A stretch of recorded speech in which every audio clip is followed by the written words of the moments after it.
Hello friends. आपका स्वागत है फिर से टैग बॉक्स चैनल में।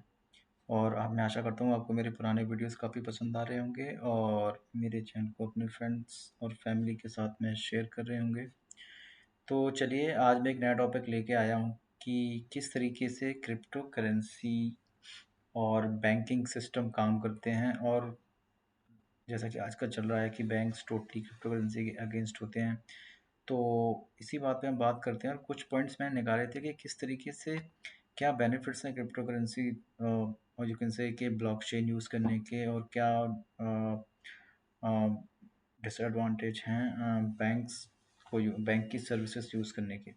तो सबसे पहले मैं बात करता हूँ कि चूँकि मेरा टॉपिक का नाम है क्रिप्टो बनाम बैंक और क्रिप्टो वर्सेस बैंक, तो अब इसमें जैसे पहले बात आती है कि धन पर पूर्ण नियंत्रण। तो धन पर पूर्ण नियंत्रण का मतलब ये हुआ कि क्रिप्टो में अगर आप क्रिप्टो करेंसी में अगर आप इसको बाय करते हो तो आपके पास एक और सुविधा होती है जिसमें आप क्या कर सकते हो, वॉलेट में अपना पैसा विड्रॉ कर सकते हो, अपनी क्रिप्टो करेंसी को विड्रॉ कर सकते हो।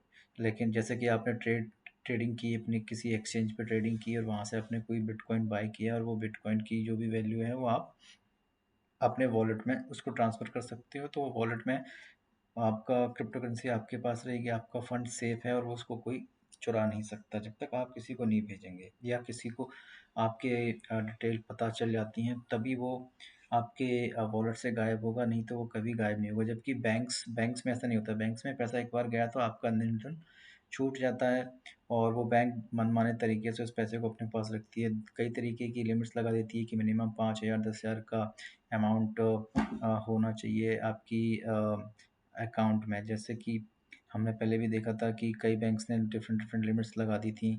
तो इस तरीके के चैलेंजेस बैंक्स में आते हैं।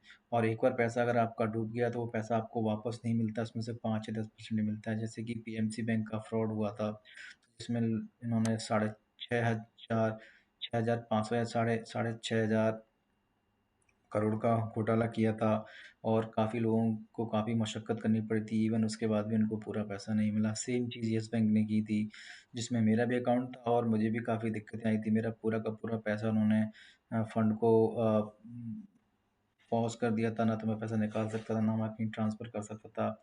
इवन येस बैंक की जो यूपीआई पेमेंट गेटवे था, वो सबसे ज़्यादा यूज़ होने वाला पेमेंट गेटवे था और काफ़ी सारे मर्चेंट्स जो यूपीआई यूज़ कर रहे थे, उनको भी काफ़ी सारी मशक्क़तें झेलनी पड़ी। और इवन जब बैंक ने चालू किया तो उसके बाद भी एकदम पूरी लिमिट नहीं अलाउ की। तो इस तरीके की बहुत सारी प्रॉब्लम्स बैंकिंग सिस्टम में आती हैं।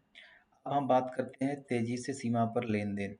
तो इसको बोलते हैं रेमिटेंस बोल सकते हो आप, या क्रॉस बॉर्डर ट्रांज़ैक्शन बोल सकते हो। तो इसमें क्या होता है कि देखो, जब क्रिप्टो वर्क करती है तो वो बॉर्डर्स नहीं देखती है। आपने एक वॉलेट से दूसरे वॉलेट में आप ट्रांसफ़र करते हो, तो वो पैसा कहीं भी जाए, चाहे इंडिया में हो, चाहे बाहर जाए, उससे कोई मतलब नहीं होता है। वो बिना किसी जो चार्ज उसका इंडिया में लग रहा है, डोमेस्टिकली लग रहा है, वही चार्ज उसका बाहर भी लगता है। तो इसमें ये नहीं दिखता है कि आप क्रॉस बॉर्डर भेज रहे हो या कंट्री कंट्री के अंदर या डोमेस्टिक पर्पज़ से भेज रहे हो। जबकि बैंक्स ऐसा नहीं करती हैं। बैंक्स जब भी यूज़ करती हैं तो उनके डिफरेंट डिफरेंट चार्जेस होते हैं। आप इंडिया के अंदर यूज़ करते हो तो ऑब्वियसली आपका कोई चार्ज नहीं लगता, लेकिन जब आप पैसा बाहर भेजते हो, मान के चलो आपका कोई फ्रेंड है और वो फ्रेंड को पैसे की इमीडिएट ज़रूरत है और उसने आपसे कॉन्टैक्ट किया कि मुझे प्लीज़ 10,000 15,000 20,000 रुपए की मदद कर दो। तो अगर आप भेजोगे भी तो आपको वो काफ़ी टाइम लगेगा। और टाइम लगने क्योंकि इसमें होता क्या है कि बैंक्स यहाँ से पहले रेमिटेंस की प्रोसेस को इनिशिएट करती हैं, आपको फॉर्म वगैरह फिलअप करने पड़ते हैं। उसके बाद में यहाँ के ज्योग्राफी के हिसाब से अगर कोई बैंक हॉलीडे है या गवर्नमेंट हॉलीडे है या वीकेंड्स पड़ गया तो उस पे बैंक्स काम नहीं करती।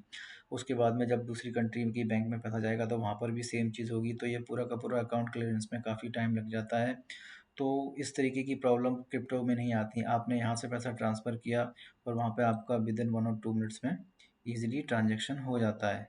अब बात करते हैं हम तीसरे नंबर पे कि लगभग शून्य सीमा पर कमीशन और लेन-देन शुल्क। जो भी आप क्रॉस बॉर्डर रेमिटेंस के थ्रू आप बैंक्स में पैसा भेजते हो तो वो काफ़ी हेवी चार्जेस लगाते हैं। जैसे कि अगर हम एचडीएफसी बैंक की बात करें तो यहाँ पर आप देखिए कितना ज़्यादा चार्ज लेते हैं कि रेमिटेंस आउटवर्ड मतलब यहाँ से पैसा आपने किसी दूसरी कंट्री के बैंक को भेजा तो देखिए अप टू यूएसडी 500 और इक्विवेलेंट टू 500 रुपीज़ फ्लैट। तो अब इसमें क्या होगा, अगर आप डॉलर में भेज रहे हो तो ऑब्वियसली आपका एक तो चार्ज लगेगा उसके हिसाब से कि कितना आपका रेमिटेंस चार्ज है, प्लस जो इनका सीएसटी जीएसटी वो लगेगा, प्लस इनकी करेंसी कन्वर्जन रेट भी लगती है। तो कुल मिला के आप काफ़ी सारा 20 से 30 डॉलर के करीब, जो कि अराउंड 2,500 से 3,000 रुपये होता है इंडियन करेंसी में, वो आपको पे करना पड़ता है, जबकि क्रिप्टो में ऐसा नहीं होता। ऑलमोस्ट जो भी ट्रांजेक्शन आपका चार्ज है, जैसे मान के चलिए एक ब्लॉकचेन इथेरियम की ब्लॉकचेन है, यहाँ पर किसी ने $4,000 के अराउंड कोई कॉइन भेजा और उसका कितना चार्ज लगा, $1.30। तो कितना हुआ, 90 रुपये मान के चलिए, आप 80 रुपये मान के चलिए, इतना टोटल चार्ज लगा। तो ये नहीं देखता कि आपने कहाँ भेजा, ये देखता है किस वॉलेट से किस वॉलेट के अंदर गया। तो ये काफ़ी सारी इसमें सुविधाएं हैं। और लेन देन में पारसा की मैं बात करूं, मतलब ट्रांसपेरेंसी जब ट्रांजेक्शन में होती है, तो आपको नहीं पता ये बैंक किस किस तरीके से क्यों चार्ज लगा रही है, तो मैं आपको यहाँ पे दिखा रहा हूँ, लेकिन आपको इंटरनली आप इस चीज़ को नहीं पता लग सकते हो कि बैंक्स के क्या क्या रूल्स होते हैं, क्या क्या फॉलो करते हैं और किस तरीके से चार्ज लगाते हैं। एक कंट्री का चार्ज अलग होता है, दूसरी कंट्री का चार्ज अलग होता है। जबकि अगर आप ब्लॉकचेन में आते हो, आप कोई भी ट्रांजेक्शन करते हो, तो ये पूरा का पूरा ट्रांसपेरेंट सिस्टम है। इसने ये बता दिया कि ये जो टोकन है वो इस वॉलेट से इस वॉलेट में भेजा गया, इतनी इसकी वैल्यू थी और इसका इतना हमने फीस इसका चार्ज किया। तो इसमें ये फ़ायदा होता है कि आपको पूरी की पूरी ट्रांसपेरेंसी होती है, जो फीस लगेगी वो सबको दिखेगी, किस वॉलेट से किस वॉलेट में गया, कितना पैसा गया। और ये बट इसमें ये आपकी आइडेंटिटी हमेशा एनोनिमस रहती है, मतलब ये नहीं बता सकते कि ये वॉलेट किसका है, कि यूज़र ए का है और यूज़र ए ने यूज़र बी को भेजा, तो किस कंट्री को भेजा, ये सब इसमें शो नहीं होता है। तो ये एक और अच्छी खास बात है, इसमें आपका डेटा सिक्योर रहता है, ओनली वो डिटेल्स शो होती हैं जो दिखनी चाहिए।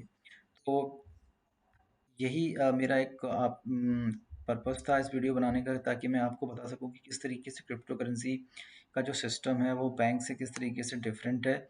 इसलिए बैंक्स नहीं चाहते हैं कि क्रिप्टो करेंसी फ्लारिश करे और ज़्यादा से ज़्यादा लोग उसको यूज़ करें, क्योंकि बैंक्स टोटली सेंट्रलाइज सिस्टम पे काम करती है, उनकी गवर्निंग बॉडी होती है और वो मनमाने तरीके से पैसे को इस्तेमाल करती है। जबकि क्रिप्टो करेंसी में पूरा का पूरा कंट्रोल आपके पास है, वॉलेट में आपका पैसा है, आप चाहे उसको जिस तरीके से यूज़ करो, चाहे यहाँ यूज़ करो, जो विदेश के बाहर यूज़ करो। ना तो आपको कोई फॉरेक्स कार्ड लेना है, ना आपको कुछ भी लेना है, जैसा आपका वॉलेट आपके पास है, मोबाइल फ्रेंडली होते हैं और इसलिए आप कहीं भी यूज़ कर सकते हैं। तो आशा करता हूँ आपको ये मेरा वीडियो काफ़ी पसंद आएगा और भी मैं आपको अच्छे अच्छे वीडियोस लेके आऊँगा। फिर मिलते हैं नई वीडियो में नए इन्फॉर्मेशन के साथ। Till then, bye bye.